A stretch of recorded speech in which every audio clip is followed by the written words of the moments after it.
a Vicentín, una compañía que no lo podía justificar, que está al borde de la quiebra, pero que lo más fuerte es que aportó mucho dinero para la campaña presidencial de Mauricio Macri. Estefanía con más datos.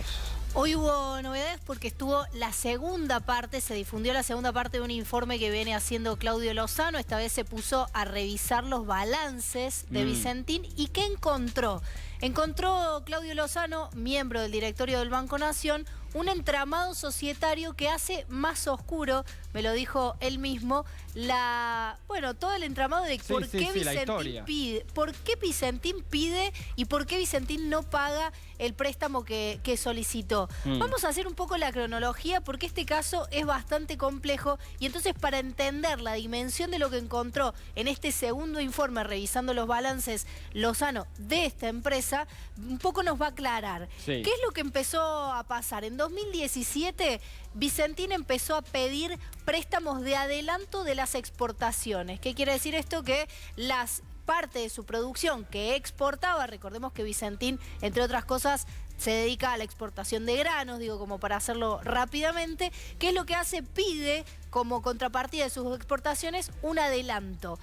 Esto fue en 2017. Ya en abril de 2019 no le podían prestar más porque se había sobrepasado muchísimo la cantidad de lo que Vicentín podía pedirle al Banco Nación. Había alertas y incluso el Banco Central había manifestado que no había posibilidad de seguirle prestando y aún así el Banco Nación siguió prestándole, incluso haciendo cosas como que no se explican demasiado y que tiene que explicar González Fraga, como que a estas operatorias las avalaban los gerentes de sucursales. Claro, González Fraga trataba de que su firma no esté para, en eventos como este, lavarse un poquito las manos. Si eran los gerentes del Banco Nación los que, claro que por una orden política, tenían que firmar los préstamos, los adelantos a Vicentín, ¿no? Sí, en abril entonces ya Vicentín no estaba en condiciones de seguir recibiendo préstamos por parte del Banco Nación. En agosto le deja de pagar directamente al Banco Nación.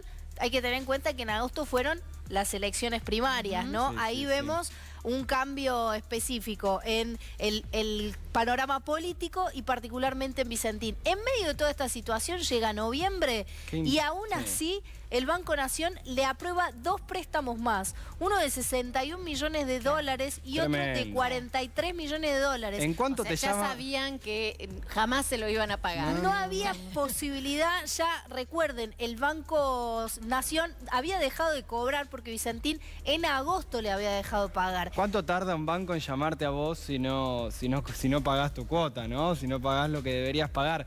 Y mucho menos, claramente, no te hace un nuevo préstamo. Y ni hablar. Esto es parte del cronograma, pero ahora lo que se conoció es que hay algo que lo complejiza aún más. Que en febrero de 2019, pensemos, ¿no? Ya en abril no podía recibir más crédito, pero en febrero de 2019... Lo que hicieron fue registrar en el Banco Central de Uruguay una sociedad que es controlada por Vicentín Argentina y entonces la gran pregunta es ¿por qué Vicentín usó esta operatoria pensando utilizando como referencia las exportaciones a una misma empresa controlada por el mismo holding en otro país? Oscurísimo, sí. Entonces, ¿cómo se justifica que pidan un crédito como adelanto de exportación a una misma empresa y no puedan pagarlo? ¿Dónde está el crédito? ¿A dónde está ese adelanto de exportación? Bueno, son parte de las preguntas que van a empezar a tener que responder y esto forma parte de la novedad que sacó Claudio Lozano en el último informe, eso, revisando los balances de Vicentín. ¿Sabés cuánto le aportó a Cambiemos? Vos decías, le aportó a Cambiemos y este es el problema, 13 millones y medio de pesos y fue el mayor aportante de Cambiemos, perdón, Juntos por el Cambio se llamó. Por el Cambio. Ahora,